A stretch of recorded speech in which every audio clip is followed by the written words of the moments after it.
பாகிஸ்தானுக்கும் ஆப்கானிஸ்தானுக்கும் நடுவில் ஒரு போர் ஏற்பட்டதா செய்திகள் வெளியில் வந்ததை நீங்கள் பார்த்துருப்பீங்க.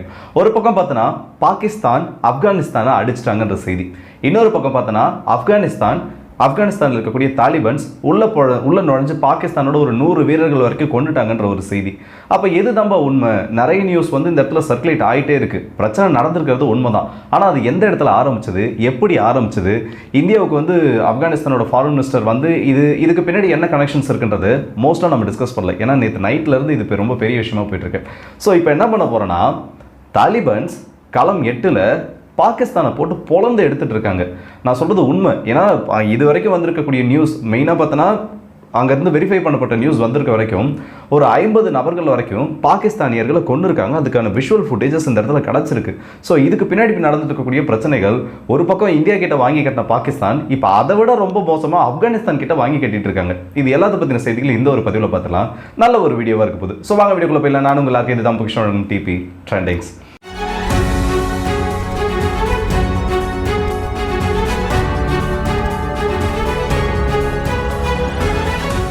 ஆப்கானிஸ்தானுக்கும் பாகிஸ்தானுக்கும் என்னதான்பா பிரச்சனை? இவங்களுக்குள்ள வந்து அடிக்கடி பார்த்தோன்னா நிறைய இஷ்யூஸ் ஆனது வந்துட்டே இருக்கும். அவங்களுக்கும் பாகிஸ்தானுக்கும் மேஜராக இருக்கக்கூடிய பிரச்சனைன்றது தூரான் லைன்னு சொல்லக்கூடிய அந்த ஒரு எல்லை பகுதியை மையப்படுத்தினது தான். 2600 கிலோமீட்டருக்கும் அதிகம் நீளமுடைய ஒரு எல்லை இது. பிரிட்டிஷ் இந்தியாவை யுனைடெட் இந்தியாவை ஆண்டுட்டு இருந்தப்போ ஆப்கானிஸ்தானோட எமிரேட்ஸ்க்கும் இவங்களுக்கும் நடுவில் ஒரு எல்லையாக இந்த இடத்துல கன்சிடர் பண்ணி போடப்பட்டது. ஆனால் இவங்களுக்கு தான் தெரியுமே, சகுனி எந்த இடத்துக்கு போனாலும் அந்த இடத்துல எதனா ஒரு பிரச்சனை விட்டு வரும்னு சொல்லுவாங்கல்ல, அந்த மாதிரி இவங்க என்ன பண்ணிட்டாங்கன்னா, அங்கே பஷ்தூன் இன மக்கள் இருக்காங்க. இவங்க வந்து மேஜராக வாழக்கூடியது ஆப்கானிஸ்தான் பாகிஸ்தான் எல்லையில் தான். ஸோ இவங்களை வந்து 2 பக்கமும் பிரித்து வைக்கணும்னு சொல்லிட்டு துரந்த் லைனுக்கு அந்த பக்கம் இருக்கக்கூடிய பாதி மக்கள், துரந்த் லைனுக்கு இந்த பக்கம் பாகிஸ்தானில் இருக்கக்கூடிய மக்கள்னு சொல்லிட்டு சரியாக அவங்கள பிரிக்கிற மாதிரி ஒரு எல்லையை இவங்க வகுத்துட்டாங்க. இந்தியா வந்து யுனைடடாக இருக்க வரைக்கும், பாகிஸ்தான் தனியாக பிரியாமல் இருக்க வரைக்கும், சுதந்திரம் கிடைக்காம இருக்க வரைக்கும் இவங்களுக்குள்ள வந்து என்ன விதமான தடைகளும் கிடையாது. ஆப்கானிஸ்தானுக்கும் போவாங்க, இந்த பக்கம் இந்தியாவுக்கும் வருவாங்கன்னு சொல்லிட்டு அவங்களோட உறவினர்கள், அவங்களோட இனக்குழு மக்களுக்குள்ள ஒரு பிரிவுன்றது கிடையாது. ஆனால் எப்போ பாகிஸ்தான் தனி நாடாக பிரிஞ்சதோ, இந்தியா சுதந்திரம் அடைஞ்சதோ, அப்போ இந்த இடத்துல செக்யூரிட்டிஸ் ஆனது டைட் பண்ணப்படுது. 2 நாடுகளுக்குள்ள பல்வேறு விதமான ரெஸ்ட்ரிக்ஷன்ஸ் கொண்டு வரப்படுது. ஸோ இவங்களுக்குள்ள ஒரு பெரிய பிரச்சனை என்னன்னா, இன்னைக்கு வரைக்கும் ஆப்கானிஸ்தான் இந்த துரந்த் லைனை ப்ராப்பராக அக்செப்ட் பண்ணலை. ஏன்னா இந்தியா வந்து, அதாவது அன்னைக்கு பிரிட்டிஷ் இந்தியா 3வது ஆப்கான் வாருக்கு அப்புறமா பல இடங்களை அவங்க கிட்ட இருந்து வாங்கிட்டாங்க. இது எங்களுக்கு வேணும், நாங்கள் வந்து எங்களோட கண்ட்ரோலில் வச்சிருக்கோம், அந்த மாதிரி நிறைய இடங்களை வாங்கிட்டாங்க. ஸோ இந்தியா வந்து சுதந்திரம் அடைஞ்சதுக்கு, பாகிஸ்தான் பிரிஞ்சதுக்கு அப்புறமா அந்த இடங்களை ஆப்கானிஸ்தான் உரிமை கொண்டாடிட்டு இருக்காங்க. இதுதான் மெயினான ஒன்லைன். துரந்த் லைனை மையப்படுத்தி பாகிஸ்தானுக்கும் ஆப்கானிஸ்தானுக்கு இந்த இடத்துல பிரச்சனை நடந்துட்டு இருக்கு. ஸோ அப்போ ரீசெண்டாக நடந்திருக்கக்கூடிய பிரச்சனை எந்த இடத்துல ட்ரிகர் ஆச்சு? இதுக்கான காரணம் என்ன? வேற யாரும் இல்லை, அண்ணா பாகிஸ்தான் தான். தெஹ்ரிக் தாலிபன்ஸ்னு சொல்லக்கூடிய ஒரு அமைப்பு ஆப்கானிஸ்தான் தாலிபன்ஸ்ல இருந்து உருவாகி இருக்கக்கூடிய ஒரு கிளை அமைப்புன்னு சொல்லலாம். தாலிபன்ஸ் எப்படியோ அதே மாதிரி இவங்களோட ஒரு முக்கியமான நோக்கம்ன்றது பாகிஸ்தானில் இருக்கக்கூடிய கவர்மெண்ட் ஆட்சியை மாற்றணுன்றது. ஏன்னா பாகிஸ்தானுக்குள்ள நிறைய அடக்குமுறைகள் இருக்கிறதா இவங்க குறைகளை சொல்லிட்டு இருக்காங்க. அப்படி இருக்கக்கூடிய தெஹ்ரிக் தாலிபன்ஸ் அவங்களோட தலைவர் எல்லாருக்குமே பேஸ் ஆனது ஆப்கானிஸ்தானில் தான் இருக்கு. ஆல்மோஸ்ட் எப்படி சொல்றது, அவங்க ஒரு மிகப்பெரிய ஒரு இனக்குழுவை சார்ந்த நபர்கள் அவங்க. இப்போ தெஹ்ரிக் தாலிபன்ஸுக்கு எதிராக பாகிஸ்தான் வைக்கக்கூடிய ஒரு மிகப்பெரிய குற்றச்சாட்டு என்னன்னா, எங்க நாட்டில் நடக்கக்கூடிய அத்தனை தீவிரவாத தாக்குதலுக்கும் நீங்க தான் காரணமா அந்த இடத்துல இருந்துட்டு இருக்கீங்க. ஸோ உங்களோட உதவி இல்லாமல் இதை உங்களால் பண்ண முடியாது. தாலிபன்ஸ், ஆப்கானிஸ்தானில் இருக்கக்கூடிய தாலிபன்ஸ் தான் பாகிஸ்தானுக்கு எதிரான தீவிரவாத தாக்குதல்களை இந்த இடத்துல தொடங்குறாங்கன்னு சொல்லிட்டு ஒரு மிகப்பெரிய குற்றச்சாட்டை இந்த இடத்துல வச்சிருக்காங்க. இது உண்மைதான். ஆக்சுவலாக வந்து தெஹ்ரிக் தாலிபன்ஸுக்கு ஆப்கானிஸ்தான் தாலிபன்ஸோட சப்போர்ட்ன்றது ப்ராப்பராக இந்த இடத்துல வந்துட்டு இருக்க ஆயுத உதவிகள் முதற்கொண்டு இதை காரணமாக காமிச்சு காபூல் மேலே, ஆப்கானிஸ்தானோட தலைநகராக இருக்கக்கூடிய காபூல் மேலே ஒரு ஏர் ஸ்ட்ரைக்ன்றதை பாகிஸ்தான் பண்ணிடுறாங்க. அஃபிஷியலாக பண்ணிட்டாங்க. ஆனால் அதை பற்றி யாரும் வெளியில் மூச்சு பேச்சு விடல. இவங்களால வந்து தெஹ்ரிக் தாலிபன்ஸோட தலைவரையும் கொல்ல முடியல. இப்போது பாகிஸ்தானோட டர்ன் இது. இவங்க ஆப்கானிஸ்தானை அடித்து முடிச்சிட்டாங்க. ஆனால் அதுக்கான ரியாக்ஷன்றது ஒன்று வரணும்ல, அதை இப்போ தாலிபன்ஸ் கொடுக்க ஆரம்பிச்சிருக்காங்க. இது வரைக்கும் இந்த வீடியோ மேபி உங்களுக்கு போராக இருந்திருக்கலாம். ஆனால் இதுக்கப்புறம் வீடியோ கொஞ்சம் இன்ட்ரெஸ்டாக கவனிங்க. பாகிஸ்தானை போட்டு செஞ்சுக்கிட்டு இருக்காங்க தாலிபன்ஸ் வந்து இந்த துரந்த் லைனை ஒட்டி. மெயினாக இந்த பிரச்சனை எந்த இடத்துல பிரேக் ஆயிருக்குன்னு பார்த்தோன்னா, ஒரு முக்கியமான ஒரு சில இடங்கள் இருக்குது. எந்த இடம்னு பார்த்தோன்னா, கரெக்டாக பாகிஸ்தான் சைடில் இருக்கக்கூடிய குராம், பஜூர், கார் ஏரியாஸ், இது வந்து பாகிஸ்தான் சைடில் இருக்கக்கூடியது. இந்த பக்கம் அப்படியே தாலிபன்ஸோட சைடில் இருக்க இடங்களை பார்த்தோன்னா பாக்டியா, நாகங்கார், குனார் பகுதிகள், இதெல்லாம் வந்து 2 சைடோட எல்லையில் இருக்கக்கூடிய பகுதிகள். தாலிபன்ஸ் என்ன பண்ணியிருக்காங்கன்னா, அமெரிக்கா விட்டுட்டு போனாங்கல்ல சில எக்யூப்மெண்ட்ஸ், ஹம்பி ஃபைட்டிங் வெஹிக்கிள்ஸ், இன்னும் சில லைட் மூவிங் வெஹிக்கிள்ஸ், இது எல்லாத்தையும் பயன்படுத்தி தாலிபன்ஸ் ஊடுருவி பாகிஸ்தானுக்குள்ளே வந்துட்டாங்க. ஸோ லிட்டரலி துரந்த் லைனை கிராஸ் பண்ணி பாகிஸ்தானோட பகுதிகளுக்குள்ளே வந்துட்டாங்க. இப்படி உள்ளே வந்தவங்க என்ன பண்ணுறாங்கன்னா ஓப்பன் ஃபயரை பண்ண ஆரம்பிக்கிறாங்க. நிறைய ராக்கெட் லான்ச்சர்ஸை பயன்படுத்தி பாகிஸ்தானோட 18 அவுட் போஸ்டர்ஸை அடித்து நொறுக்கிறாங்க. அந்த 18 அவுட் போஸ்ட்டையும் அந்த இடத்துல கேப்சர் பண்ணி முடிச்சிட்டாங்க. இது எல்லாமே நடந்தது நள்ளிரவு நேரத்தில் தான். அதாவது ஒரு 11 மணிக்கு கிட்ட இந்த பிரச்சனை வந்து ரொம்ப தீவிரமாக நடக்க ஆரம்பிக்குது. 2 மணிக்கெல்லாம் இந்த 18 அவுட் போஸ்ட் கம்ப்ளீட்டாக பிடிச்சிட்டாங்க. இந்த 18 அவுட் போஸ்ட்ல 120 வீரர்கள் வரைக்கும் அந்த இடத்துல கேப்சர் பண்ணப்பட்டிருக்கிறதா ஒரு செய்தியானது முதல்ல வந்துச்சு. ஆனால் அதை வந்து வெரிஃபை பண்ண முடியாதனால ஆரம்பத்தில் அதோட அத்தென்டிசிட்டின்றது தெரியல.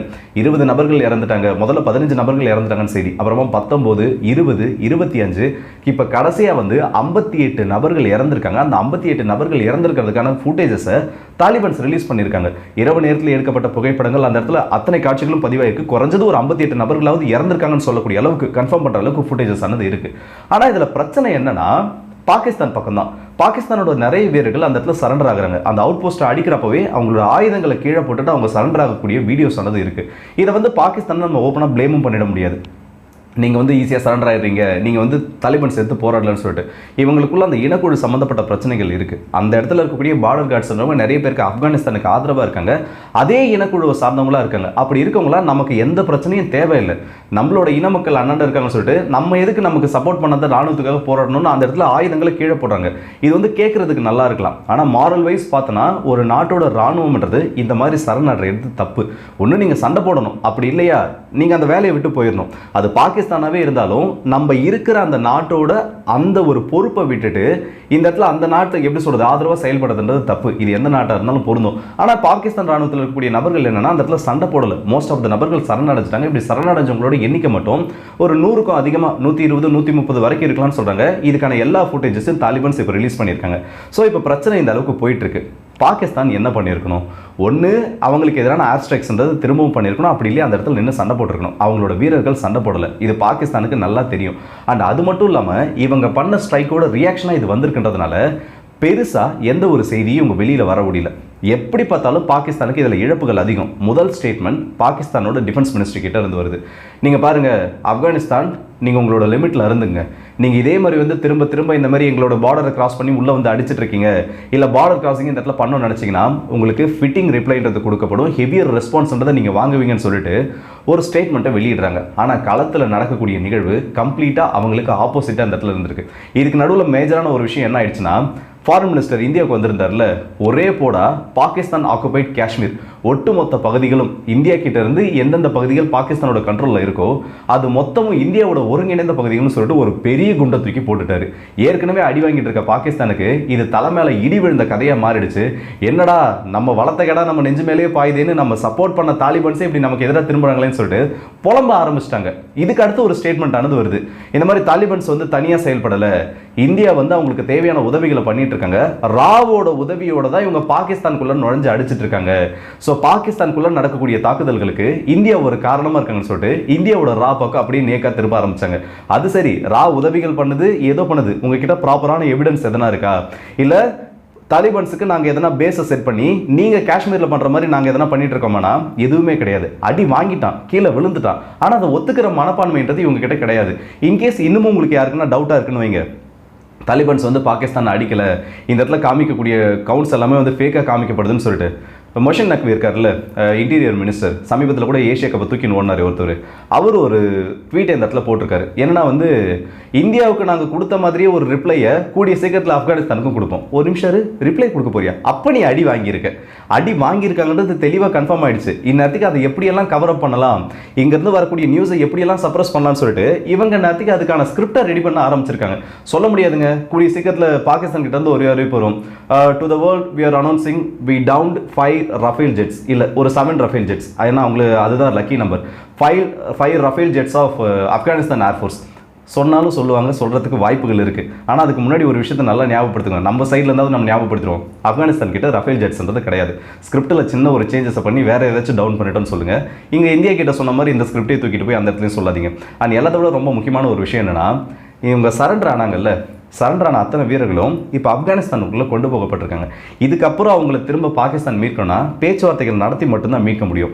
தெளிவாக இருக்காங்க தாலிபான்ஸ். நீங்கள் வந்து எங்களோட பகுதிகளுக்குள்ளே நுழைஞ்சு அடிச்சிங்கன்னா நாங்கள் உள்ளே நுழைஞ்சு ஆப்கானிஸ்தானில் இருந்து பாகிஸ்தானுக்குள்ளே வந்து என்ன வேணால் பண்ணுவோம், எதுக்கு வேணால் தயாராக இருக்குன்றத தெளிவான ஒரு ஸ்டேட்மெண்ட்டில் காமிச்சிட்டாங்க. இது கூட பரவாயில்லைங்க. கடைசியாக ஒன்று சொல்கிறேன் பாருங்களேன். இந்த வெற்றியை பாகிஸ்தான் கிளைம் பண்ணுவாங்க. எப்படி பண்ணுவாங்கன்னா, நாங்கள் வந்து தாலிபான்ஸ் வந்து பின்னோக்கி போக வச்சிட்டோம், நாங்கள் வந்து ஒரு 20 பார்டர் செக் போஸ்ட்டு, அவன் எத்தனை சொன்னான், 18 border check post out post நாங்கள் பிடிச்சோன்னு சொன்னானா, நீ என்ன பண்ணுற, ஒரு 3 கவுண்டை மேலே ஏற்றி வச்சு இவ்வளோ ஆப்கானிஸ்தானோட ஃபார்வர்ட் பேஸஸை நாங்கள் பிடிச்சிருக்கோம், ஃபார்வர்ட் அவுட் போஸ்ட்டை பிடிச்சிருக்கோன்ற மாதிரி நீ ஒரு நியூஸ் வெளியிடுன்னு ஒரு 20 அவுட் போஸ்ட் வரைக்கும் நாங்கள் பிடிச்சிட்டு தான் ஒரு செய்தியை வெளியிட்டிருக்காங்க. ஆனால் அதுக்கான சப்போர்ட்டிங் எவிடன்ஸ் எதனா இருக்கா, அதுக்கான ஒரு ஃபோட்டோ இருக்கா, அதுக்கான ஒரு விஷுவல்ஸ் ஏதாச்சும் உங்ககிட்ட இருக்கான்னு கேட்டனா அந்த கேள்விக்கு பதில் பாகிஸ்தான் கிட்ட இல்லை. ஆக்சுவலாக ஆப்கானிஸ்தான் கிட்ட ப்ராப்பரான ஒரு ஏர்ஃபோர்ஸ் கிடையாது, ப்ராப்பரான ஒரு ஸ்கிரிப்டட் ராணுவன்றது கிடையாது, அவங்களுக்குன்னு வரையறுக்கப்பட்ட பணிகளோட ஒரு ராணுவம்ன்றது கிடையாது. ஆனால் இது எல்லாமே தாலிபான்ஸ்க்கு, ஆனால் இது எல்லாமே பாகிஸ்தான் கிட்ட இருக்குது. தாலிபான்ஸ்க்கு எதிராக போராடக்கூடிய பாகிஸ்தானுக்கு இது எல்லாமே இருக்குது. இருந்தும் அவங்களால ஒரு எவிடன்ஸ் கூட இந்த இடத்துல கொடுக்க முடியல. ஆனால் ஒன்று பங்காளி, 9 பேஸில் அடி வாங்கிட்டு எதுவுமே நடக்கலைன்னு எப்படி சொல்கிறது, இந்த இடத்துல சப்பக்கட்டு காமிச்சு ஃபேக் கவுண்ட்ஸ் காமிச்ச உன்னால் தாலிபான்ஸை இந்த இடத்துல டாமினேட் பண்ண முடியல. தாலிபான்ஸை எதிர்த்து உங்களால் இந்த இடத்துல செயல்படுத்த முடியல.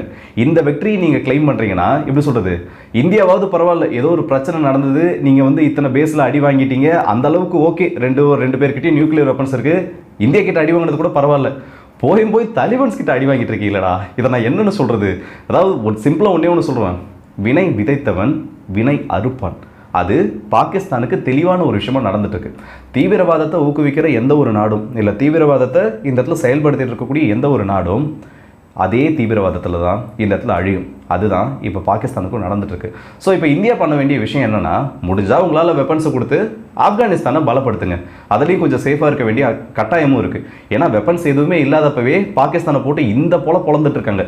ஒரு நியூக்ளியர் வெப்பன் ஸ்டேட் நான் நியூக்ளியர் வெப்பன் ஸ்டேட்னால இந்த அளவுக்கு மோசமாக அடிக்கப்படுறத ரஷ்யா உக்ரைனுக்கு அப்புறமா இந்த இடத்துல தான் பார்த்துட்டு இருக்கோம். ரஷ்யாவாவது பரவாயில்ல, அவங்க கெயின்னு சொல்கிற அளவுக்கு ஒன்று பிடிச்சி வச்சிருக்காங்க. எதுவுமே இல்லாமல் அடியை மட்டும் வாங்கிட்டு இருக்கியா, யார் நீ? ஸோ இந்த வீடியோ பற்றி உங்களோட கருத்துக்களை கமெண்ட் செக்ஷனில் சொல்லுங்கள். இன்னும் வந்து இன்டென்ஸான கிளாஷ் நடந்துட்டு இருக்கு.